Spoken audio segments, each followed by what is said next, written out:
আরো অস্বস্তিতে অভিষেক বন্দ্যোপাধ্যায়, ক্রমশই বাড়ছে চাপ। শহীদ জালিয়াতি কাণ্ডে এমনিতেই বিপাকে তৃণমূল সাংসদ, এবার ভিন রাজ্য থেকেও হাজিরা সমন পেলেন তিনি। অভিষেক বন্দ্যোপাধ্যায়কে সমন পাঠিয়েছে ত্রিপুরার আদালত। 2021-এ ত্রিপুরার ভোট পরবর্তী মামলায় তাকে সশরীরে হাজিরার নির্দেশ দিয়েছে খোয়াই জেলা ও দায়রা আদালত। আগামী 22 জুন তাকে আদালতে উপস্থিত থাকার নির্দেশ দেওয়া হয়েছে।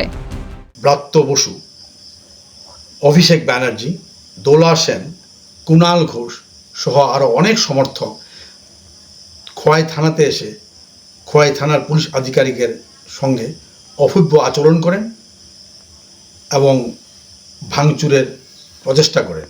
সেই মোতাবেক ওদের বিরুদ্ধে পুলিশ আধিকারিক স্পেসিফিক কেস রুজু করে মাননীয় চিফ জুডিশিয়াল ম্যাজিস্ট্রেট খোয়াইতে প্রেরণ করেন।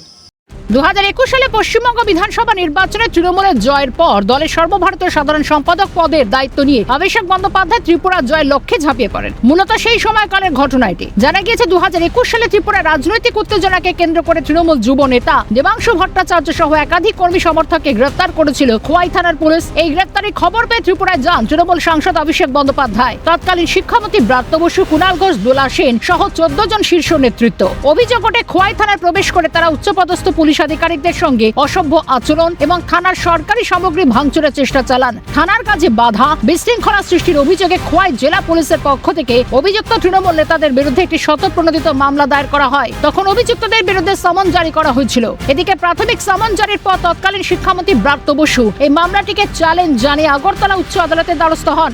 উচ্চ আদালত সমস্ত দিক বিবেচনা করে ব্রাত্য বসুকে এই মামলা থেকে অব্যাহতি দেন। তবে অভিষেক বন্দ্যোপাধ্যায়, দোলা সেন, কুণাল ঘোষ সহ বাকি 13 জনের নেতৃত্ব আদালতের সমনের বিরুদ্ধে কোনো আইনি প্রতিক্রিয়া বা পদক্ষেপ না করার আইনি প্রক্রিয়া জারি থাকে। গত 27 এপ্রিল খোয়াই আদালতের পক্ষ থেকে পুনরায় তাদের বিরুদ্ধে সমন জারি করা হয়। সেখানে 22 জুন হাজিরার নির্দেশ রয়েছে। মাননীয় ব্রাত্য বসু মহাশয়কে উনি এই মোকদ্দমা চ্যালেঞ্জ করে রিভিশন করেন মাননীয় আগরতলা হাইকোর্টে।